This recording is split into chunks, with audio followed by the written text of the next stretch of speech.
आचार्य नागार्जुन भारतीय दर्शन के इतिहास में ऐसे विचारक हैं जिन्होंने सोचने की पूरी पद्धति को ही चुनौती दे दी।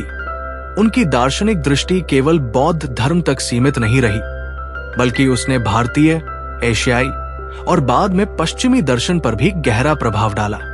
वे उन विरले चिंतकों में थे जिन्होंने आस्था के साथ साथ तर्क, विवेक और अनुभव को समान महत्व दिया।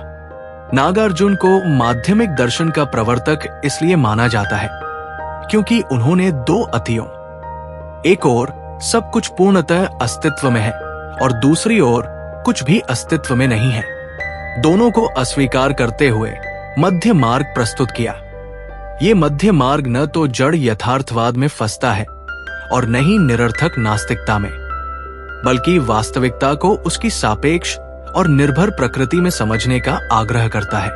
उनका सबसे प्रसिद्ध सिद्धांत शून्यवाद, न्यत, इसी माध्यमिक दृष्टि का केंद्र है।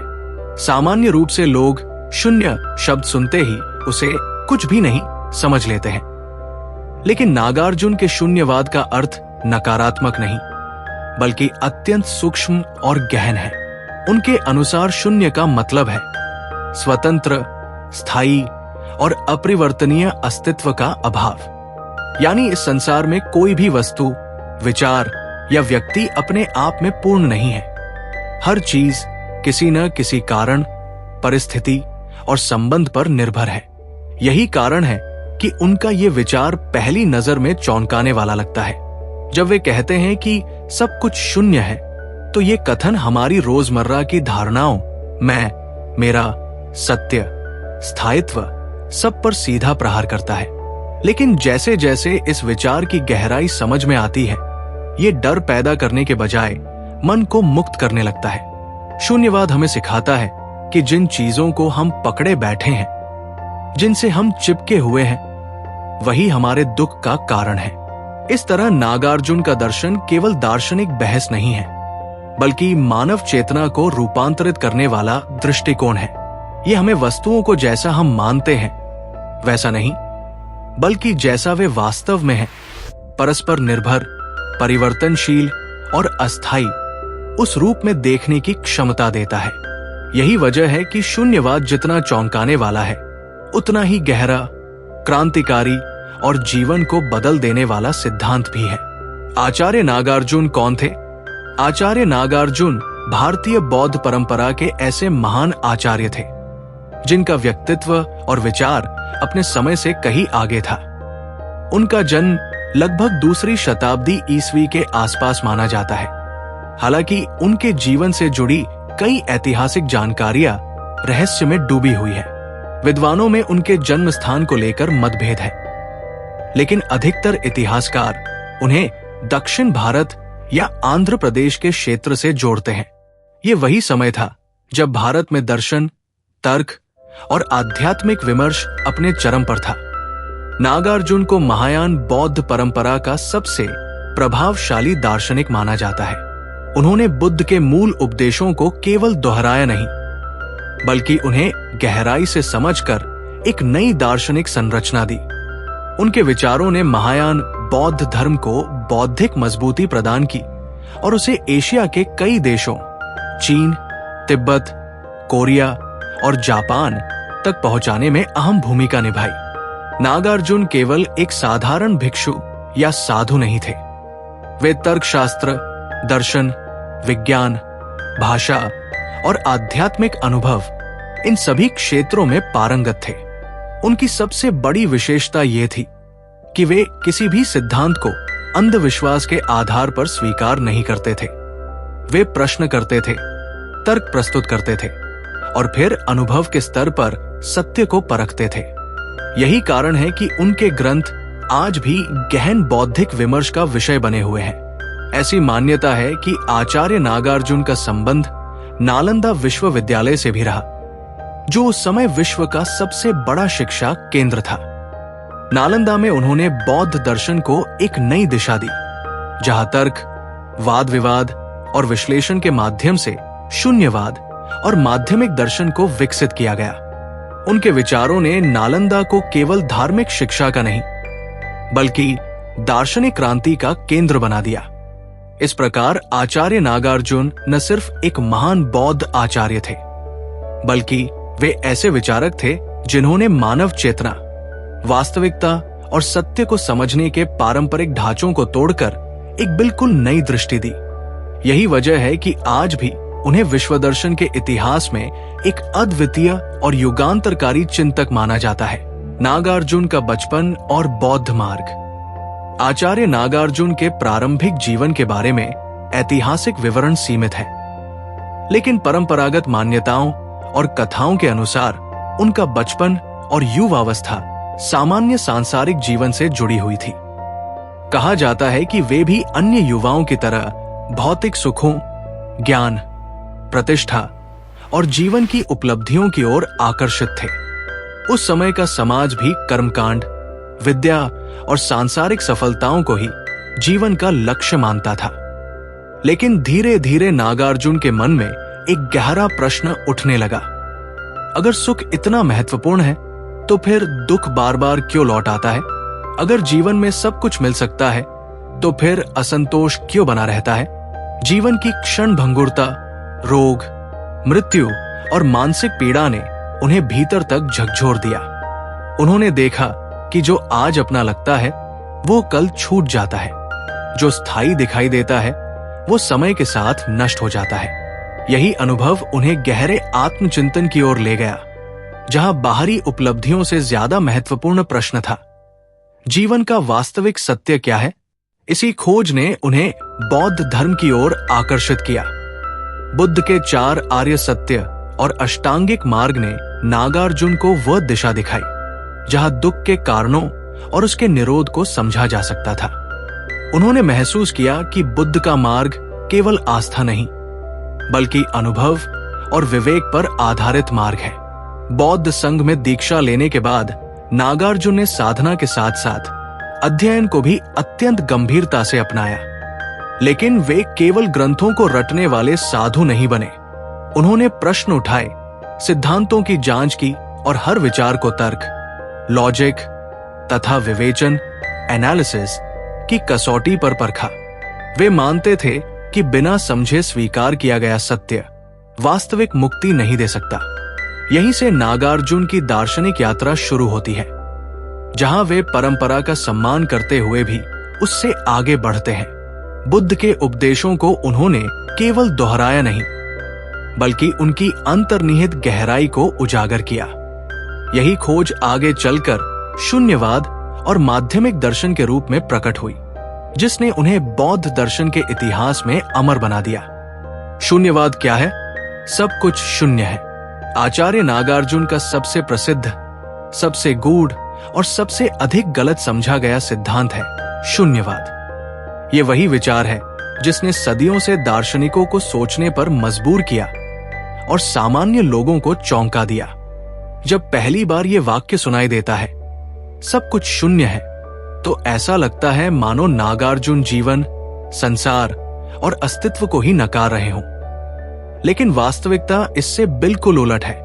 नागार्जुन के दर्शन में शून्य का अर्थ कुछ भी नहीं होना नहीं है। शून्य का मतलब ये नहीं कि ये संसार झूठा है या अस्तित्वहीन है। शून्य का वास्तविक अर्थ है स्वतंत्र और स्थायी अस्तित्व का अभाव। यानी कोई भी वस्तु, व्यक्ति या विचार अपने आप में पूर्ण, स्थायी और स्वतंत्र रूप से अस्तित्व में नहीं है। नागार्जुन स्पष्ट रूप से कहते हैं, इस संसार में कोई भी वस्तु अपने आप में स्वतंत्र और स्थायी नहीं है। जब हम किसी वस्तु को देखते हैं, मान लीजिए एक फूल, तो हमें लगता है कि वह अपने आप मौजूद है। लेकिन यदि गहराई से देखा जाए तो वो फूल बीज पर निर्भर है, मिट्टी पर निर्भर है, पानी, धूप और हवा पर निर्भर है, समय पर निर्भर है। इन सभी कारणों और परिस्थितियों के बिना वो फूल अस्तित्व में ही नहीं आ सकता। इसलिए फूल का कोई स्वतंत्र अस्तित्व नहीं है। यही सिद्धांत हर वस्तु, हर जीव और हर विचार पर लागू होता है। हर चीज कारणों पर निर्भर है, परिस्थितियों पर निर्भर है, समय के साथ बदलती है। जो चीज कारणों से बनी हो, परिस्थितियों से जुड़ी हो और समय के साथ बदलती हो, वो कैसे स्थायी सत्य हो सकती है? नागार्जुन के अनुसार यही कारण है कि कोई भी वस्तु अपने आप में अंतिम या शाश्वत सत्य नहीं है। शून्यवाद का उद्देश्य संसार को नकारना नहीं, बल्कि हमारी गलत धारणाओं को तोड़ना है। हम जिन चीजों को स्थायी मानकर उनसे चिपक जाते हैं, धन, रिश्ते, पहचान, अहंकार, वही हमारे दुख का कारण बनती है। शून्यवाद हमें यह समझाता है कि जब कुछ भी स्थायी नहीं है तो उससे अत्यधिक आसक्ति भी निरर्थक है। इस तरह शून्यवाद निराशा का दर्शन नहीं, बल्कि स्वतंत्रता का दर्शन है। यह हमें सिखाता है कि वास्तविक शांति तब आती है जब हम चीजों को जैसा वे है वैसा देखते हैं, परस्पर निर्भर, परिवर्तनशील और शून्य स्वभाव वाली। यही समझ धीरे धीरे दुख से मुक्ति और चेतना के विस्तार की ओर ले जाती है। प्रतीत्य समुत्पाद और शून्यता।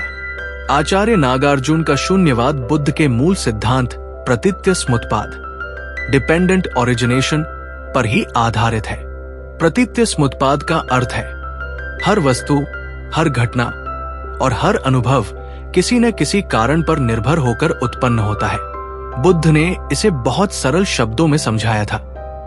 ये है इसलिए वो है, ये नहीं है इसलिए वो नहीं है। इसका गहरा अर्थ ये है कि संसार में कुछ भी अकेले अपने दम पर अस्तित्व में नहीं है।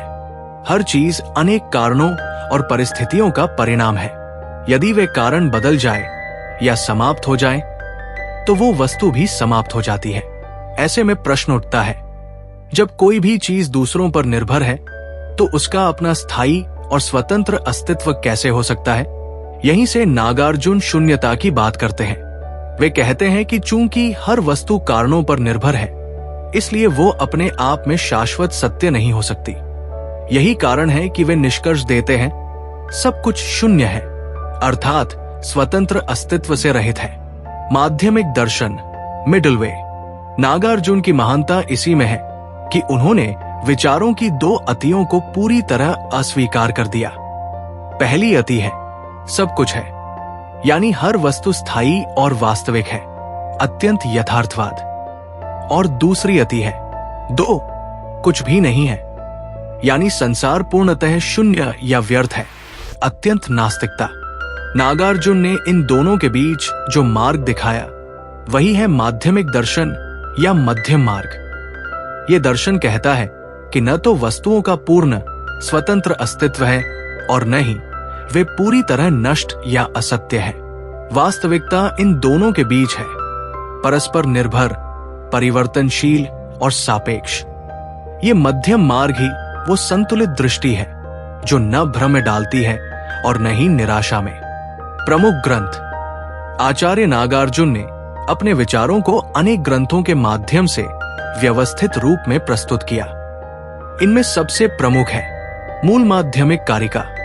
ये उनका सबसे महत्वपूर्ण और गूढ़ ग्रंथ है, जिसमें माध्यमिक दर्शन की नींव रखी गई। विग्रह व्यावर्तनी। इसमें उन्होंने विरोधियों की आपत्तियों का तार्किक खंडन किया। शून्यता सप्तति। शून्यता के सिद्धांत को सूत्रबद्ध रूप में समझाया गया। युक्ति षष्टिका। तर्क और विवेक के माध्यम से शून्यवाद की व्याख्या। इन सभी ग्रंथों में नागार्जुन ये स्पष्ट करते हैं कि जिन अवधारणाओं को हम अंतिम सत्य मानते हैं, मैं, वस्तु, सत्य, वे सभी सापेक्ष हैं, स्थायी नहीं। मैं भी शून्य है। नागार्जुन का सबसे क्रांतिकारी और चुनौतीपूर्ण विचार यही है। वे सीधे प्रश्न करते हैं, जिस मैं को तुम वास्तविक मानते हो वो आखिर है क्या? वे कहते हैं कि ये मैं शरीर, स्मृतियों, भावनाओं और विचारों का एक अस्थायी समूह मात्र है। अगर शरीर बदल जाए, स्मृतियां मिट जाए और विचार बदल जाए, तो फिर वो मैं कहाँ रहेगा? इस प्रश्न के माध्यम से नागार्जुन अहंकार की जड़ पर प्रहार करते हैं। उनके अनुसार अहंकार ही दुख का मूल कारण है, क्योंकि हम एक ऐसे मैं से चिपके रहते हैं जिसका कोई स्थायी अस्तित्व ही नहीं है। शून्यवाद और मुक्ति। शून्यता का ज्ञान किसी भी प्रकार की निराशा या शून्यता का भाव नहीं लाता, बल्कि ये मुक्ति की ओर ले जाता है। जब मनुष्य ये गहराई से समझ लेता है कि कोई भी चीज स्थायी नहीं है, कोई भी वस्तु पूरी तरह पकड़ में नहीं आती।